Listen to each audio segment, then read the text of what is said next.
Before we get started with today's interview, just a quick reminder, click the thumbs up, make sure you subscribe and ding the bell so that you don't miss any of the great interviews that we have coming up. Now, on to today's interview. Welcome back, everybody. I'm really excited to introduce my special guest today, Christopher Goldston, awesome, wonderful, renowned composer. Christopher, welcome. Thank you so much for taking time to meet with us today. And thanks for letting me share with you.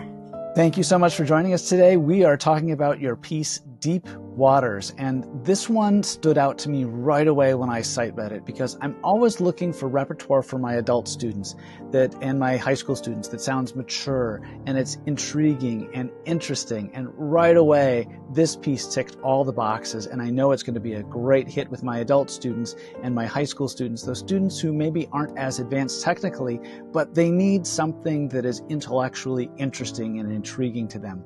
Talk to us a little bit about how you put together Deep Waters. I really think that I started this piece when I was composing it with a harmonic progression because it is an interesting harmonic progression for the opening. And I also just wanted something lyrical and flowing. I often come up with the titles after the fact, but I really did start with a harmonic progression, which is a little bit unique for this. And then I also thought that it would be fun to come up with a middle section that had some simple hand crossings. And so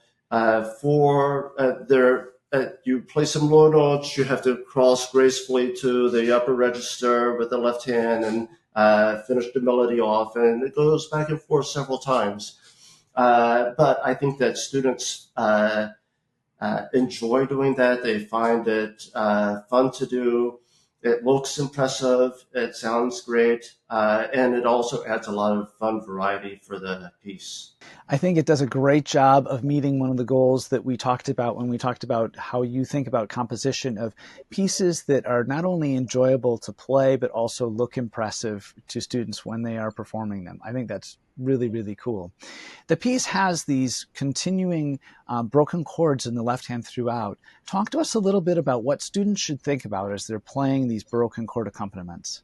The gesture is something that you would want to think about. Also, of course, adding in the syncopated pedaling along with the left hand as well. So you might want to do some pedal with the left hand by itself. But just the gesture of, the slight circles with your wrist to play those patterns would help. You could also, it's always fun to come up with different ways to practice a piece.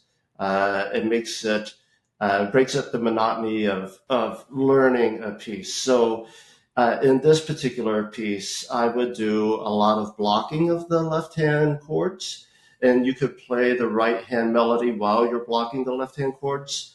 And then also, just another little hint for all students who are in festivals and competitions and such as that. You don't always want to start at the beginning of the piece and just play from beginning to end each time. So all of my students come up with various starting spots in their pieces, and at least, A section, B section, and then return of the A and maybe coda. So there's 4 starting spots already. But you need to be able to start from those places, because if you ever have a memory slip in a performance, you can jump ahead to those sections. But then it also allows you to start at those sections and work backwards, practicing the piece. So you could play from the last star to the end, or from, the letter C to the end, or what have you. So those are some things that I think would be helpful for students. I love that you talked about memory safety spots. I think that is just amazing and wonderful. And I know all the teachers watching this video will love that you talked about that too. That is just so cool. What else do you want us to know about Deep Waters? What should we be thinking about when we're playing this piece? What's the imagery behind it? I think that you could just imagine a very large stream or river, and perhaps after a storm.